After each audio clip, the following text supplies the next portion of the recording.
They told me I wasn't professional enough to sit in the room where my work was being sold, so I learned how to knock politely and then take the door off its hinges. I'm not a suit. I own exactly one blazer that fits like an apology and two pairs of shoes that squeak when I'm nervous. My title was Solutions Engineer, which is corporate for the person who fixes the thing after the presentation promises it'll never break. I like straight talk, strong coffee, and logs that tell the truth. Apparently, that cocktail reads as unpolished to people who iron their emails. 3 weeks before our biggest renewal of the year, our VP of Accounts, Miranda, stopped by my desk with the fake smile she saves for holiday parties and performance reviews. "Evan, let's keep you on standby for the Aurelius renewal," she said, thumb flicking across her phone like she was swiping left on my existence. "This is an executive-level conversation. We need a professional presence." Professional presence. I looked down at my terminal where a tail F of airlines was marching like ants across a picnic. Aurelius's checkout API had been coughing 500s once an hour for a week. Their ops team kept bandaging it. The bleeding kept coming back. I had a working theory it was a race condition in a feature flag rollout. But the customer meeting wasn't about truth. It was about optics.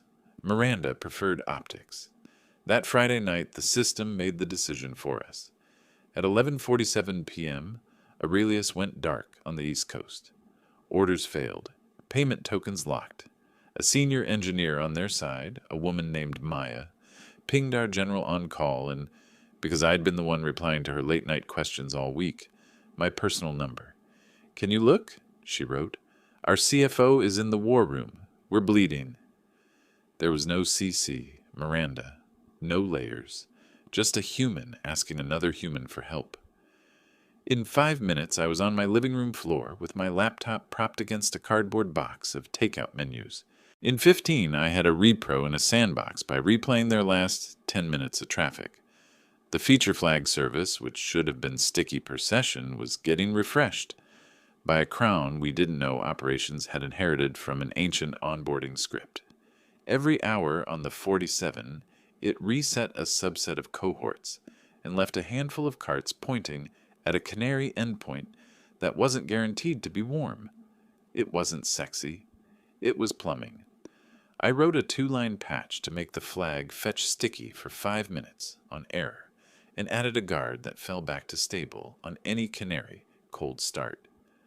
I pushed to a hotfix branch, got our SRE to bless the change, and at 12:22 a.m., I heard a noise only engineers truly love. Silence. The graphs flattened. The red receded. Orders dribbled, then rushed, then roared. Maya came back on audio with a voice I recognized from people who've been holding their breath for too long. "Whatever you did, don't undo it." She asked me to stay while she briefed her CFO. I stayed. I explained what we'd found, what we'd changed, and what we needed to prevent it from happening again. No polish, no slides, just plain language and a screenshot of the diff. When the call ended, she said, "We've had 3 vendors tonight. You were the only one who didn't perform a magic trick. You explained it like an adult." At 1:06 a.m., I sent Miranda a concise summary and went to bed on the couch with my blazer under my head like a pillow I hadn't earned. By Monday, the outage was a rumor in our halls and a scar on Aurelius's. Miranda's recap to leadership said, "Our team stabilized a third-party dependency." Her team stabilized dependency. No mention of the cron that shouldn't exist or the 2-line patch. That was fine. I wasn't chasing medals. I was counting landmines. Still, the "not professional enough" line stuck in my ribs like a tiny piece of glass. It wasn't about clothes. It was about voice. The room where decisions were made preferred confident predictions to conditional truths. I speak in guardrails and margins of error. That makes executives itchy. 2 days later, Maya sent me a calendar invite titled Knowledge Share Saturday Incident. I wasn't on the customer list for the renewal. This wasn't that. This was a 30-minute brown bag with their ops team. I cleared it with our PM and joined quietly. I walked them through the sequence: flag service behavior, the stray crone, the warm-up guard, the rollback criteria. I shared a diagram I sketched on a whiteboard and snapped with my phone because that's the only camera that listens to me. No selling, no slide where I say trusted partner with a stock photo of a handshake in grayscale. Just why it broke, how we fixed it, and how to make that class of failure boring. At the end, Maya said, "Our CFO wants to make sure whoever understood Saturday is available for the renewal meeting next week."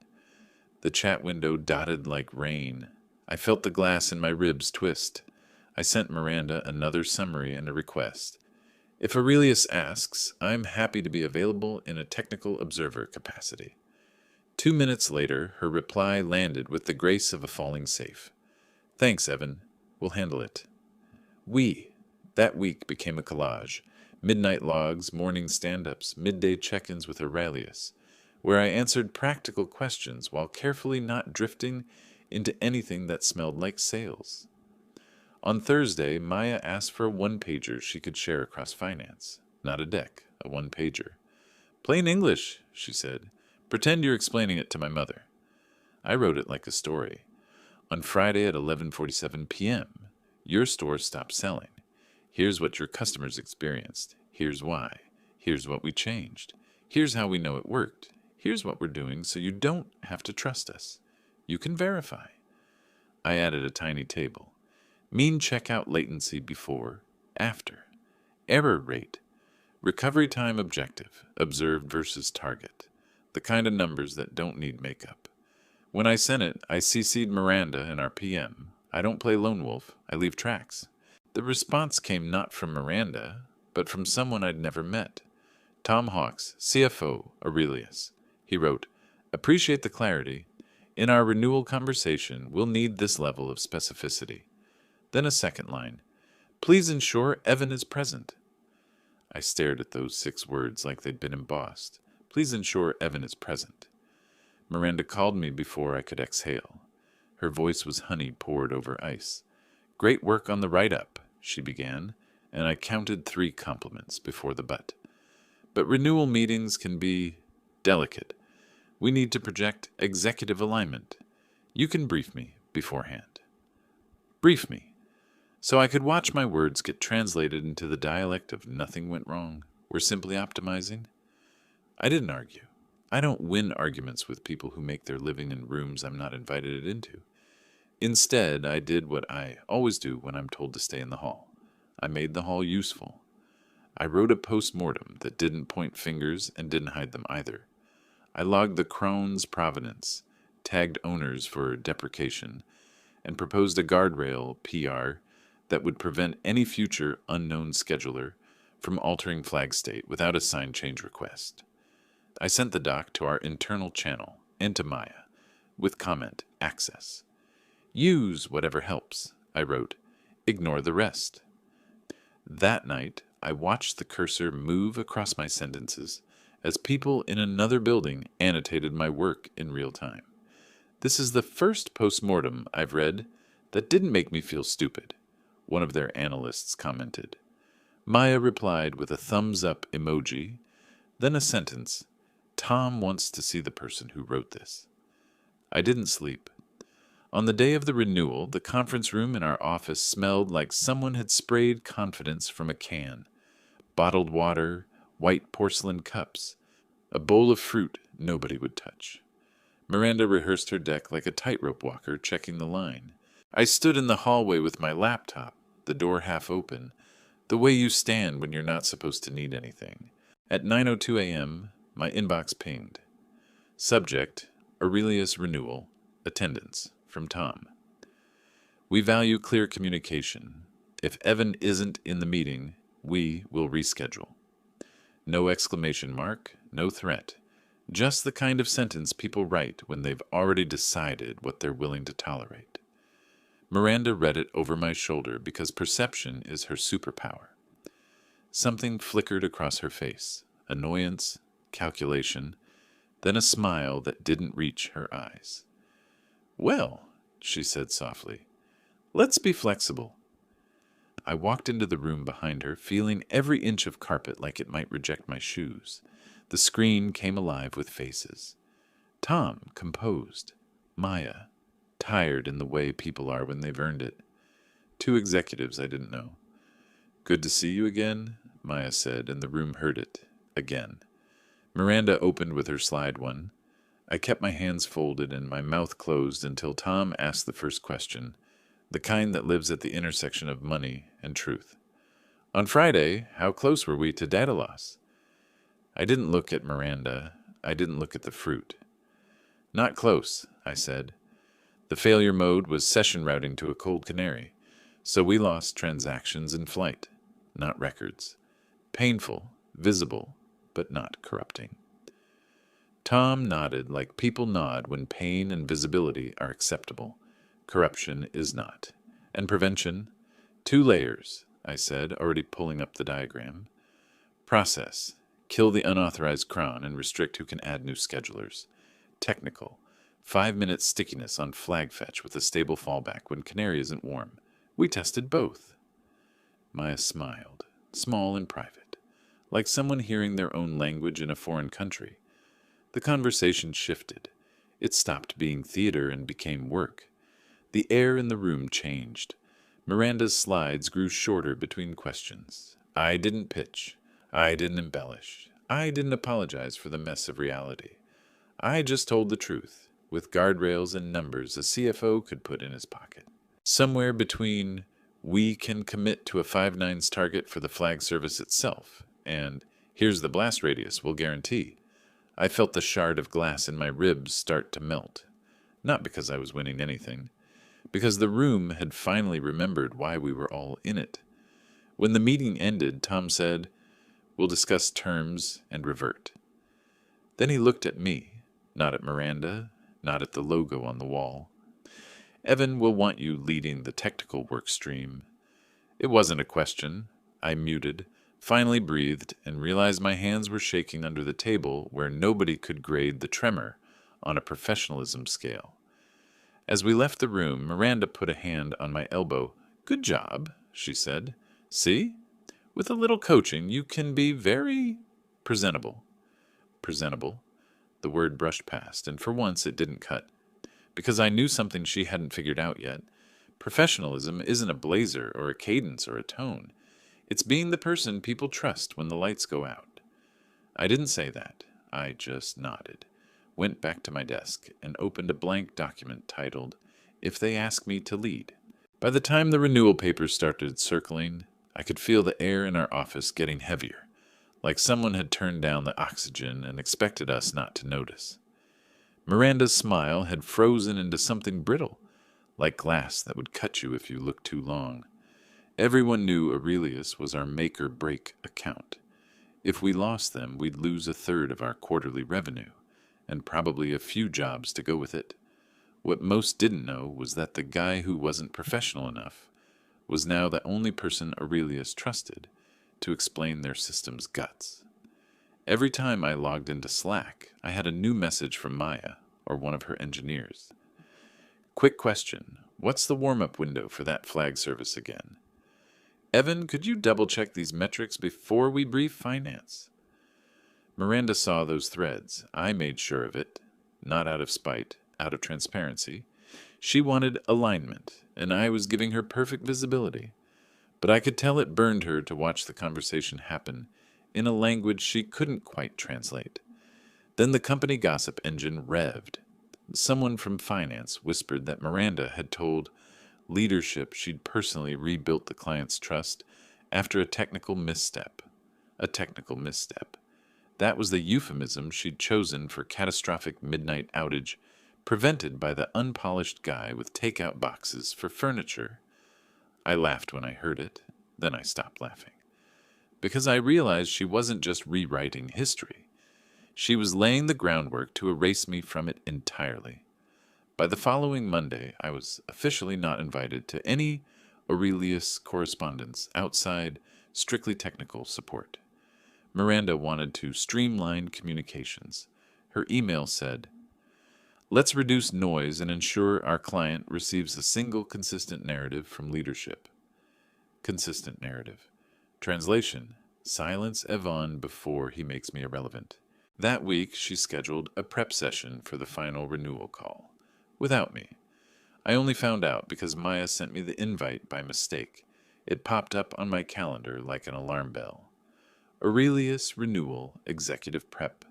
Participants: Miranda Brexworth, CFO Tom Hawks, Ops Director Maya Chow. No Evan. I hovered over the join button for a full minute, my cursor trembling like a heartbeat. I didn't click it. I had promised myself one thing: no drama, no pettiness, no storms that could be twisted against me. If I was going to win, it would be in daylight. Instead, I built a wall of facts so high it could be seen from orbit. I compiled every data point from the incident: the before and after graphs, the cost of downtime, the client's internal recovery report that Maya had quietly shared with me for accuracy. I mapped the sequence in a 3-page visual timeline that a 5th grader could follow. Then I attached it to our shared project drive under the folder Miranda herself had created: Aurelius, Renewal, Prep, Executive, Materials. No signature, no bragging. Just the truth sitting there like a live grenade with the pin pulled. That night, I got a message from Maya. Maya, Aurelius. Hey, Tom just reviewed your timeline. He said it's the clearest summary he's seen. Can we show it during the renewal? Me. That's up to Miranda. Maya. If it's not there, he'll ask for it. Just FYI. The next morning, Miranda called me into the glass conference room, the kind of place where everyone outside pretends not to stare while pretending to work. She gestured to a chair like a judge about to pronounce sentence. Evan, I appreciate your diligence, she began, every syllable lacquered with restraint. But the visual you uploaded, it's not quite aligned with our messaging. Which part? I asked. The tone, she said. It reads a little self-congratulatory. I blinked. The chart didn't even have my name on it. It's just metrics. Exactly, she said, as if that were self-evident. Raw data can be misinterpreted. It might make us look reactive instead of proactive. She leaned forward, lowering her voice. I need you to trust me on this. I've been doing client renewals for 15 years. They don't want numbers. They want confidence. Let me handle the story. There it was again. Story. The word that meant edit reality until it flatters me. I didn't argue. I nodded, thanked her, and left. Then I went back to my desk and opened Slack. Evan, internal. Uploaded a revised incident summary to the shared drive for visibility. Visibility. That word meant something different in my mouth. It meant I see you lying, and I'm leaving the lights on. 2 days before the renewal, a new request hit my inbox from Aurelius's CFO himself. Please provide the raw telemetry for the outage window. We'll present it as part of our internal risk assessment. That request bypassed Miranda completely. She tried to intercept it, replying all with a flurry of corporate perfume. Happy to coordinate through proper channels. But Tom replied to her with a single line, already working directly with Evan. The look she gave me across the open office wasn't anger. It was fear disguised as dignity. She was starting to realize she'd built her empire on PowerPoints, while the foundation underneath was made of code and people she didn't understand. That night, around 11:30 p.m., I was still in the office finishing a QA report when the cleaning crew came through. The building was quiet, except for the hum of old air vents and my fingers on the keys. I could see the city through the window, tiny squares of light stacked like spreadsheets, each one a person trying to prove they mattered. My phone buzzed. Maya again. Hey, weird question. Do you keep personal notes on your fixes? Always, I wrote back. Why? Tom wants to cite specifics. He said the only detailed explanation came from your emails. I stared at the message until the cursor stopped blinking. For a second, I let myself feel it. Validation, the small warm pulse of being seen for exactly what you did, not what someone else claimed. Then I saved everything, every message, every diff, every summary. I didn't plan to use them, but I wasn't going to let them vanish like my work last time. The next morning, HR sent an all-hands reminder. All client communications must be archived for compliance.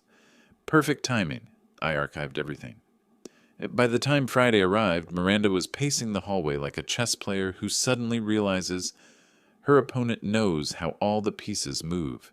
She cornered me by the coffee machine.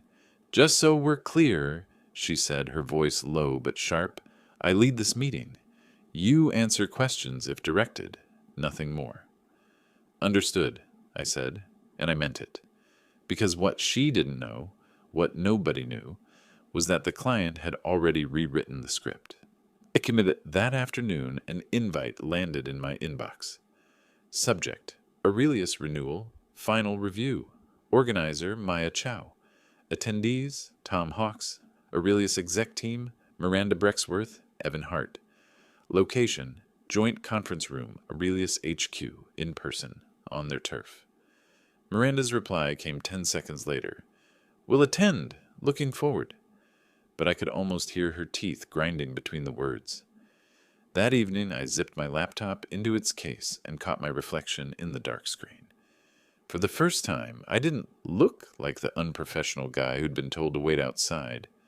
I looked like someone who'd spent months quietly becoming indispensable. When I turned off the lights, the office felt smaller, quieter, like it already knew something was about to break, and it wouldn't be me. Aurelius HQ looked like money had learned to speak in glass and steel. The lobby ceiling was so high it felt like someone had erased gravity just to impress investors. The air smelled faintly of polished oak, the kind of scent that whispers we can afford to waste it. Miranda and I arrived together, though you'd never know we were on the same team. She walked 5 paces ahead, heels cutting through the marble like punctuation marks. I carried my laptop bag and a folder of hard copies, printouts of everything she'd tried to delete. Not to wave around, just to exist. When we stepped into the conference room, I recognized the layout instantly. The same one I'd seen in photos of their war room during the outage. Big oval table, double monitors, a wall of glass that made privacy optional. Maya sat near the screen, hair pinned up, tired eyes hiding behind focus. Tom Hawks was at the head of the table, sleeves rolled up, the quiet authority of someone who doesn't need to raise his voice to end careers. "Good morning," Tom said. His gaze flicked to me. "Glad you could make it, Evan." Miranda smiled like the words had been meant for her. "We're excited to finalize the renewal, Tom." He nodded. "We are too. But before we talk contracts, I'd like to understand a few things about Friday night's outage. Our board wants to ensure we're not investing in instability." Miranda slid forward. Perfect posture. "Absolutely. We've prepared a summary." Tom lifted a hand.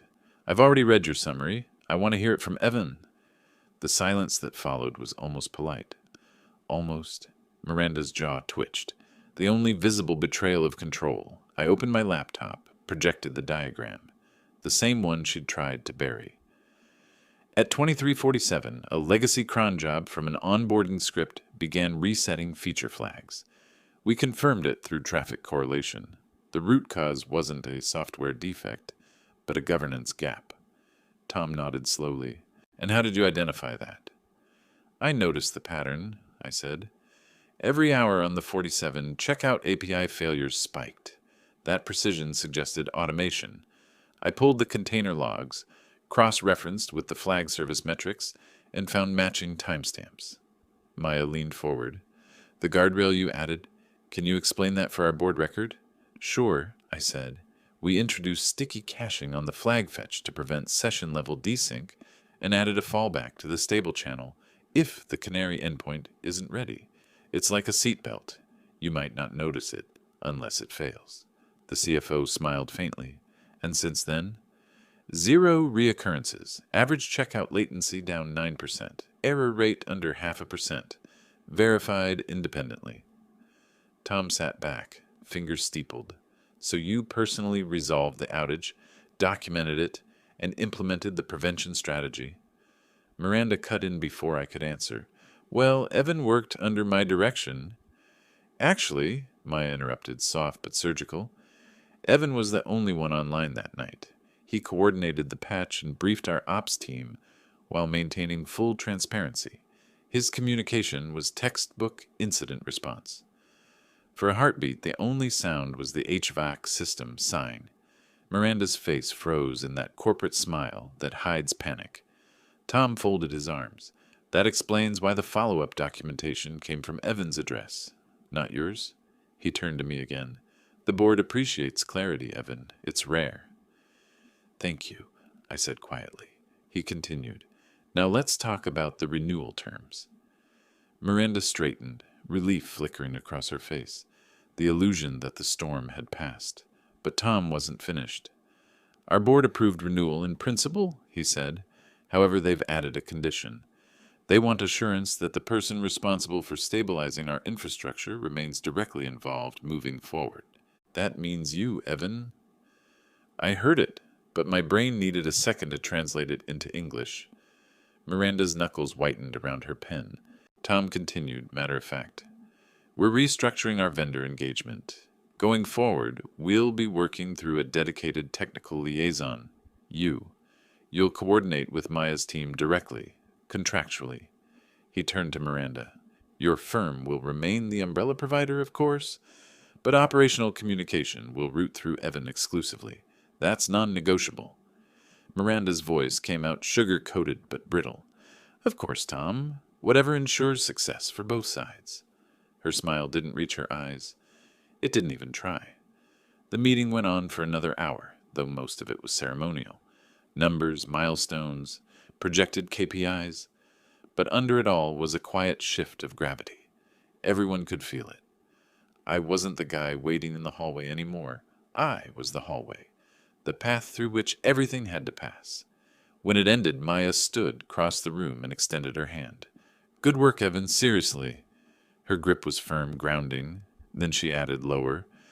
By the way, our VP's position opened this quarter. You ever think about switching sides? Tom chuckled, not entirely joking. If you're ever tired of middle management politics, my door's open. Miranda's smile stayed glued in place. We'll discuss post-meeting follow-ups internally, she said through her teeth. We shook hands all around. Photos were taken, contracts exchanged. No fireworks, no shouting. Just the quiet, clinical satisfaction of watching someone who underestimated you realize you've been quietly rewriting the rules. Outside the building, the sky had started to rain. Not a storm, just a slow, soaking drizzle that turned the glass towers into watercolor. Miranda stood beside me under the awning, tapping her phone, jaw tight. You handled yourself well in there, she said finally, but don't let it go to your head. Clients can be fickle. I zipped up my jacket. Maybe, but trust usually isn't. She didn't reply. The elevator pinged behind us. She turned away. I watched her leave, heels echoing against marble, a queen retreating from a board she no longer ruled. On the subway ride home, my inbox filled with messages, half congratulations, half confusion. Coworker, wait, are you actually the liaison now? Another, bro, did you just get promoted by the client? I didn't answer. I just scrolled back to one message I'd received an hour earlier from Tom. Thank you for proving professionalism doesn't come from titles. Let's build something real. I reread it twice. For the first time since that Friday night outage, I felt something deeper than pride. I felt peace, the quiet, steady kind that comes when you realize you never needed to raise your voice to win. You just had to keep speaking the truth until everyone else ran out of lies. That night, I opened my personal journal and wrote 6 words at the top of a new page. She deleted trust, not my worth. The Monday after the renewal, the office smelled like burnt coffee and denial. Miranda walked in 10 minutes late, unusual for her, carrying 2 phones and the kind of expression executives wear when they realize the universe has stopped returning their calls. Nobody said a word, but everyone knew. Word had already spread that Aurelius had renewed and restructured, that the unprofessional engineer had been named the client's dedicated liaison, in writing, on record, with signatures. The silence around me wasn't respect. It was confusion laced with fear. People were recalculating hierarchies.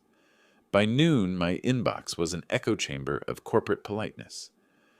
Congratulations, Evan, exciting development.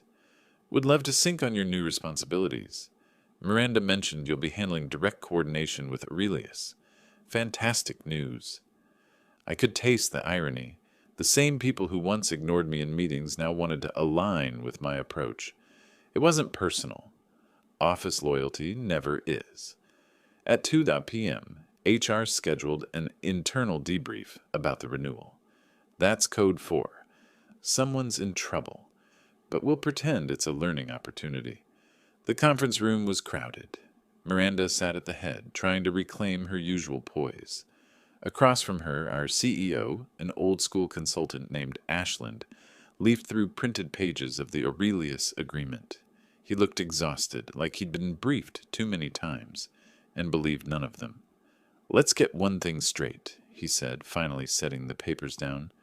The client's renewal is good news, but I'd like to understand why it came with a structural change that removed our leadership from the direct communication channel.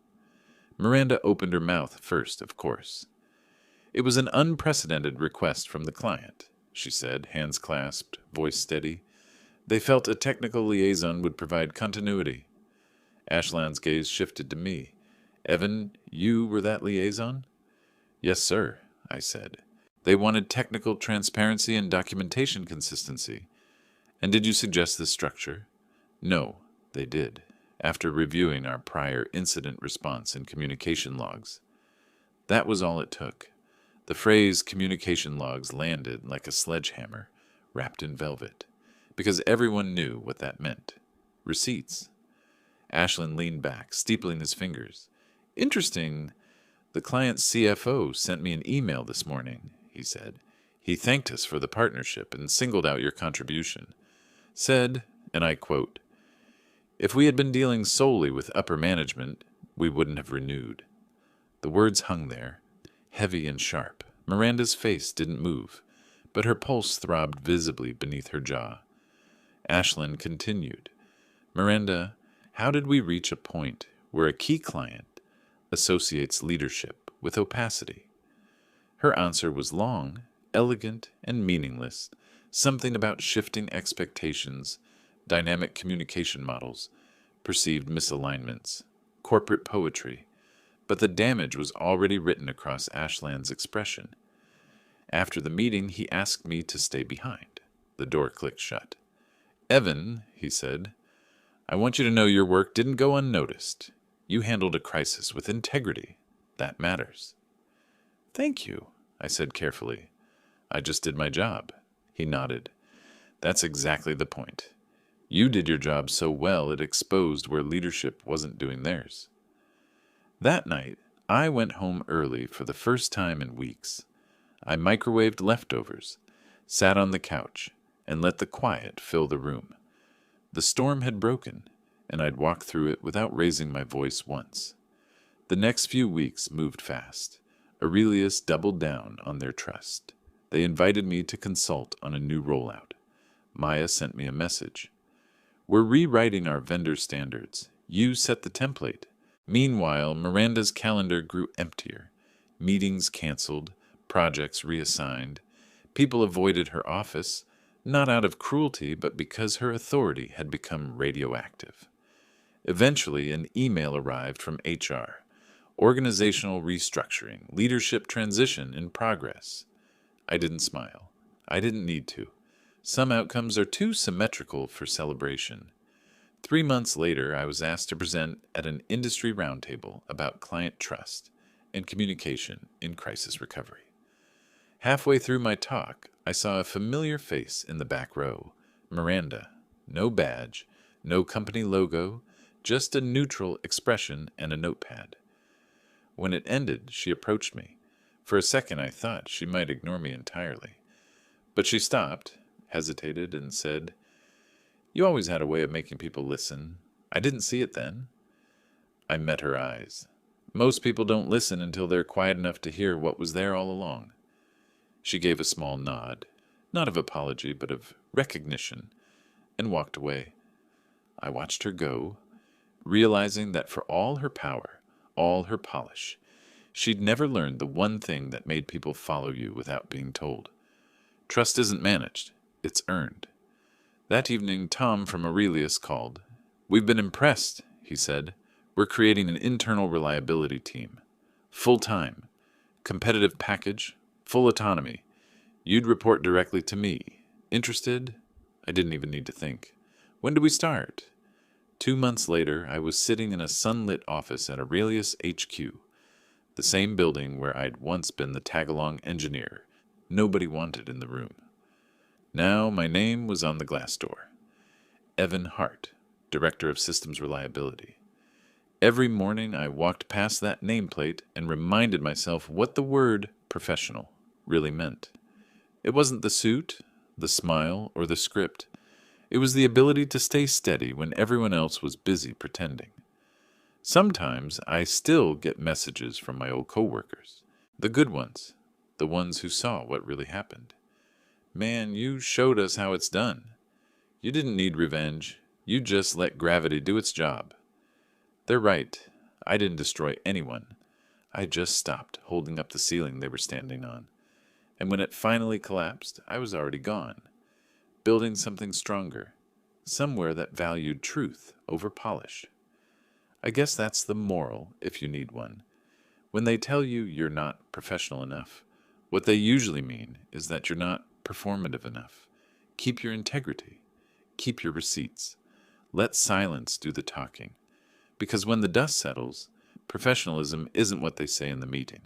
It's who they call when everything breaks.